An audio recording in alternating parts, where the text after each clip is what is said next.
పైసా పైసా అన్నాడు గదనే నిన్ను గన్న నాన్న, ఆఖరికి కురిసేది ఆటన సిక్కల ఆనా. పరుగు పరుగు అంటూ తీస్తిరి గదనే పరుగు, పానం పోయినంక మోగేదే డప్పుల దరువు.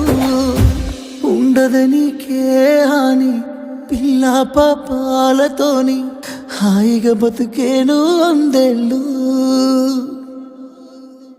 నువ్వు పూలు అల్లుకొని పోతున్నవే అత్తగారింటికి, నే పువ్వులు జల్లుకొని పోతున్ననే కాలే తాటికి. నువ్వు